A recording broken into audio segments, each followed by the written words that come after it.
here in Turin for the 37th Turin Cardiology Days. It's a pleasure for us, and thank you for your time, of course.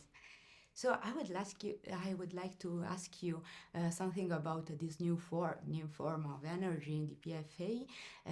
What is the state of art about this energy? How does it work? And okay, I think it's enough for now. Yeah, first of all, let me thank you for having me and inviting me to this beautiful city. It's a very interesting and very engaging meeting. It's the first time here, so I really enjoyed my time. So PFA is, let's say, a new technology which was introduced to us as a non-thermal ablation, which we learned over time now that it's not completely true. It might have thermal effects. The idea is that you create a high electrical field over a certain amount of time over the cell membrane, therefore open the cell membrane and create hopefully irreversible electroporation. If the field is too low, you might create reversible electroporation, and if the field is too high or too long, you create irreversible electroporation, but you also might create some thermal effects because you get heat stacking, so to speak, and therefore might have thermal effects and therefore damage other tissues as well and not be so tissue selective as we want to be. The advantages are quite clear so far. It's a super fast form of energy application and lesion creation in the atria, and we have some first experiences also in the ventricle.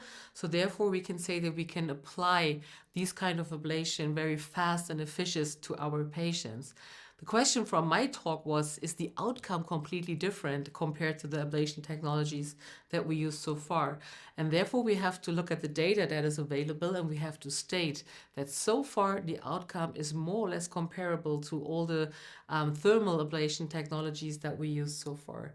Having said that, I still believe we are learning, and we will learn more, and we will get better by using this new technology, and therefore hopefully that will translate in better outcomes as well. But as of today, or the day that we look at the data today, we have to acknowledge that the outcome is quite comparable. When it comes to safety, there is a tendency that the safety profile might be a little bit in favor for PFA. But also again here we have to compare that we have a large amount of thermal ablation comparing to a much smaller amount of PFA due to the timelines that we are using these technologies. And we are learning more and more what kind of complications also can occur with PFA.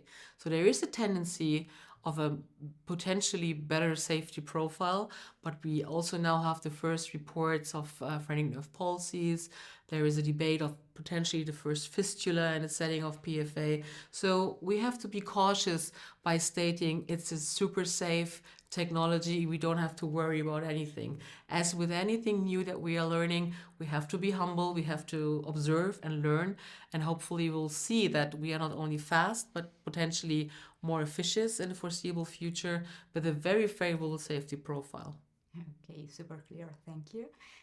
The other question is, in your opinion, will the implementation and the improvement of atrial fibrillation treatment outcomes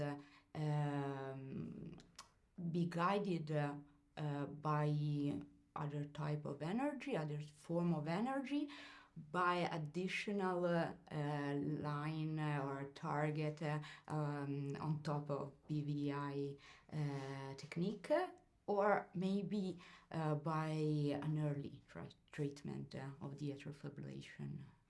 Yeah, I think we can clearly state, look, that early treatment kind of slows down or even stops the progress from paroxysmal to persistent AF.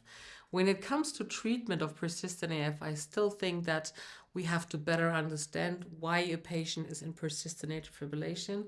What are the entities? Because I think there are differences in the type of patients, and therefore we have to wisely choose which ones are the ones where we might need to apply more than pulmonary vein isolation only, and which are the patients who might benefit from additional lines. And therefore, phenotyping those patients is much more important in the foreseeable future, because right now we all putting all the patients more or less in the same bucket and trying to implement one ablation strategy on the very diverse bucket. And this, in my opinion at least, is not working quite nicely. And as the data has shown, we don't have a clear sign that additional ablation of the posterior wall or lines are always beneficial in every subtype of patient. So we better have to understand those subtypes of patients. And then I'm pretty sure that with the new technology, with additional ablation strategies, we might improve the outcome in those patients.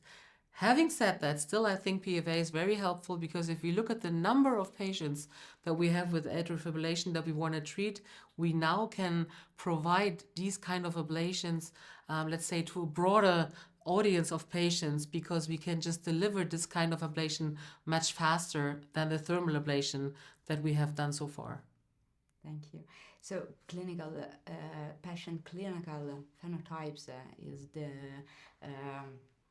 solution for improving the outcome. No?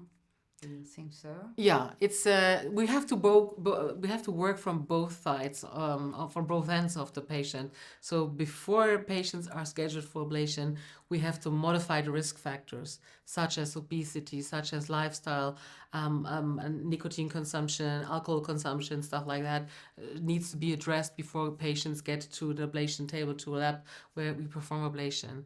And by then afterwards, better phenotyping those patients, and then therefore tailoring the approach for those patients, I'm a little bit convinced that we hopefully will have better outcomes, but data is lacking to really show that. But I know a lot of labs who are working exactly on this type of question, which is the right strategy for which patient.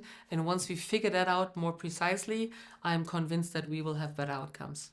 Okay, thank you very much. It has been a pleasure for me. Enjoy these days in Turin. Thank you very much. I will. Thanks for having me.